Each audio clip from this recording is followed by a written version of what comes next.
चौथ वाले दिन नहा धोकर पूरे 16 श्रृंगार कर लें और मेहंदी वगैरह आप लोग एक दिन पहले ही लगा लें और खूब सारी नई नई चूड़ियां पहनिए, अपनी शादी का जोड़ा आप पहन सकते हैं या आपकी शादी की चुनरी पीलिया उसे ओढ़ लेंगे हम। उसके बाद हम एक चौकी लगाएंगे, चौकी पर लाल रंग का वस्त्र बिछा लेंगे। अब हम चौकी पर करवा चौथ माता को विराजमान करेंगे। तो करवा चौथ माता का आपको कैलेंडर या फोटो जो भी आपके पास उपलब्ध है, अक्षतों का या फूलों का आसन देते हुए आप उन्हें विराजमान करें। और देखिए इस पूजन को कहीं कहीं सुबह किया जाता है, सुबह कथा पढ़ ली जाती है, और कहीं कहीं पर देखिए शाम के समय किया जाता है। तो हमारे यहाँ इस पूजन को शाम के समय किया जाता है, चंद्रमा के उदय होने से थोड़ा पहले। तो इस फोटो में देखिए गणपति जी बने हुए हैं, तो गणपति जी का पूजन भी हम यहीं पर कर लेंगे। अगर आप अलग से गणपति जी की स्थापना करना चाहें तो अपने मंदिर के गणपति जी को आप स्थापित कर सकते हैं चौकी पर। और देखिए अगर आपके पास फोटो है तो आप पिछले साल की फोटो में पूजा कर सकते हैं, और अगर कैलेंडर लेते हैं तो हर साल हमें नया कैलेंडर लेना होता है। अब क्योंकि मैं आपको संपूर्ण विधि बता रही हूँ तो मैं यहाँ पर कलश की स्थापना करूंगी। बहुत से लोग करवा चौथ के व्रत में कलश की स्थापना करते हैं और बहुत से लोग कलश की स्थापना नहीं करते हैं। तो अगर आपके यहाँ कलश स्थापित किया जाता हो तो आप कलश की स्थापना जरूर कीजिएगा, और नहीं की जाती है तो इस विधि को आप स्किप कर सकते हैं।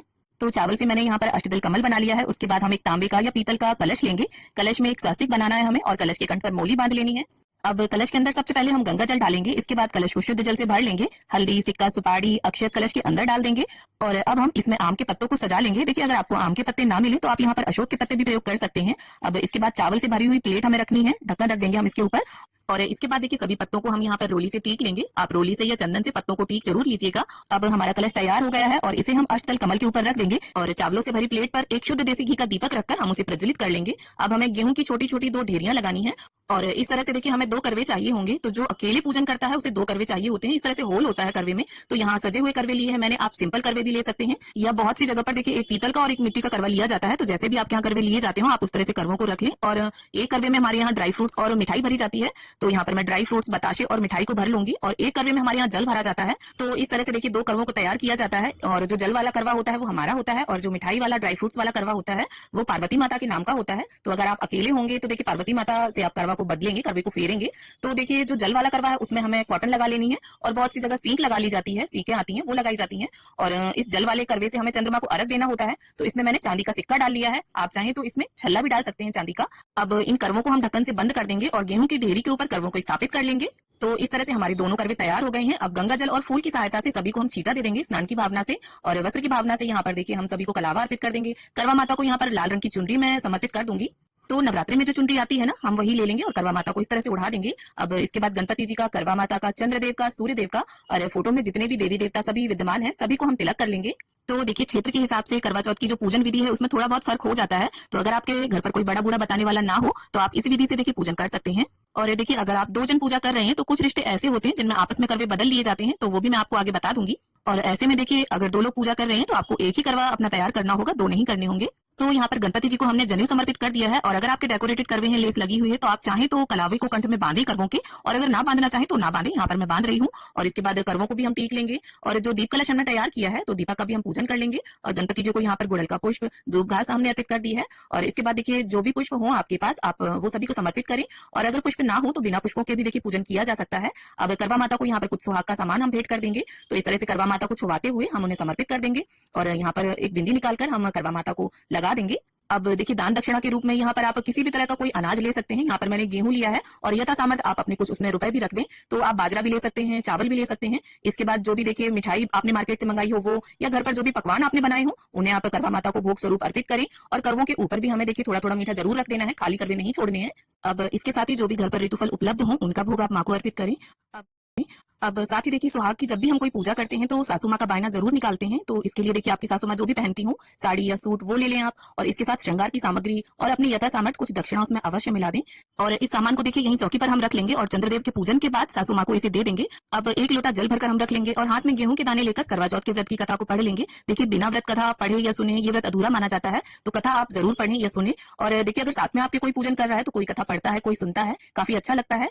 और अब हमारी कथा संपन्न हो गई है, तो हाथ के जो गेहूं के दाने हैं वो करवा माता के समक्ष छोड़ देंगे। थोड़े से इस जल के लोटे में डाल देंगे, और थोड़े गेहूं के दाने हमें अपने साड़ी या चुनरी या पीलिया जो भी आपने ओढ़ा है उसके पल्लू के छोर में आप बांध लीजिए।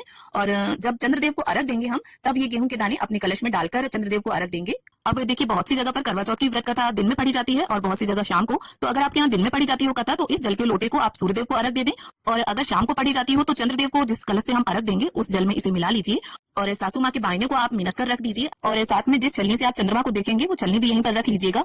और एक मिट्टी का या आटे का दीपक ले लीजिएगा, क्योंकि छत पर हम पूजन करने जाएंगे तो दिया हमें वहीं छोड़कर आना होगा। और छलनी नहीं होना जरूरी नहीं है, अगर पिछले साल की है तो उसे भी आप यूज कर सकते हैं।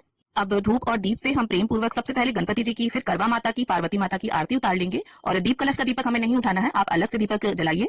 और देखिए चौथ की जो तिथि होती है उस पर गणपति जी का पूजन विशेष रूप से किया जाता है, तो आप गणपति जी की आरती सबसे पहले गाइए। और अगर आपको कोई आरती नहीं आती है तो मन में गणपति जी का, पार्वती माता का, करवा माता का ध्यान धरते हुए दीपक को इस तरह से ओम की आकृति में घुमाकर भी आप आरती कर सकते हैं। अब इसके बाद देखिए हमें करवों को फेरना होता है, तो इसमें से जो जल का करवा है वो हमारा है और जो मीठा करवा है वो पार्वती माता के नाम का है। तो इस तरह से हाथों को क्रॉस करते हुए हमें 7 बार करवों को फेरना होता है। और इस बात का आप विशेष ध्यान रखिए कि करवे आपस में टकराने नहीं चाहिए।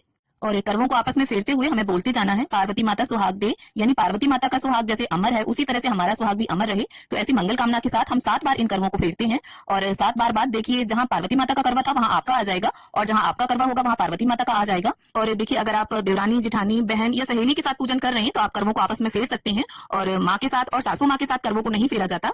अब देखिए अगर आपने सिर्फ एक करवा लिया है तो फिर हम क्या करेंगे, करवे को इस तरह से हाथ में ले लेंगे और करवा माता की तरफ दिखाते हुए 7 बार करवे को फेर लेंगे और साथ में बोलते जाएंगे, पार्वती माता सुहाग दे, पार्वती माता सुहाग दे। और देखिए हर जगह करवा नहीं फेरा जाता है, किसी किसी के यहाँ फेरते हैं और किसी किसी के यहाँ नहीं फेरते। और देखिए जब हम चंद्रदेव का पूजन कर लेंगे, अर्घ वगैरह दे लेंगे, तब हमें देखिए सुहाग जरूर लेना है करवा माता से। तो इस तरह से अपनी साड़ी के पल्लू में आप अपनी शादी का सिंदूरा रखकर 5 या 7 बार सबसे पहले तो करवा माता को इसे अर्पित करें। और जितनी बार भी आप उन्हें सिंदूर लगाएंगी उतनी ही बार आपको इसे उनसे लेना है और अपनी मांग में सजा लेना है। और इसके बाद पार्वती माता से और करवा चौथ माता से अपने पति की लंबी उम्र की कामना कर लेंगे। तो इस पूजन के बाद देखिए हमें चंद्र पूजन करना है, चंद्रमा को अर्घ देना है। इसके बाद पति पूजन करके और सासू माँ को बायना देकर हम व्रत का पारण करेंगे। और अगर आप अपनी सासू माँ से दूर रहती हैं तो इसे मिनस कर रख दीजिएगा और जब भी आप उनसे मिले उन्हें दे दीजिएगा।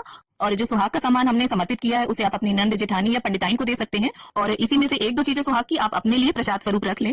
और देखिए अगर आपके साथ आपके बड़े बुजुर्ग रहते हैं तो बहुत अच्छी बात है, सभी के चरण स्पर्श करें और अपने से बड़ों का आशीर्वाद लें। तो फ्रेंड्स, करवा चौथ व्रत की ये पूजा विधि आपको कैसी लगी कमेंट करके जरूर बताना। और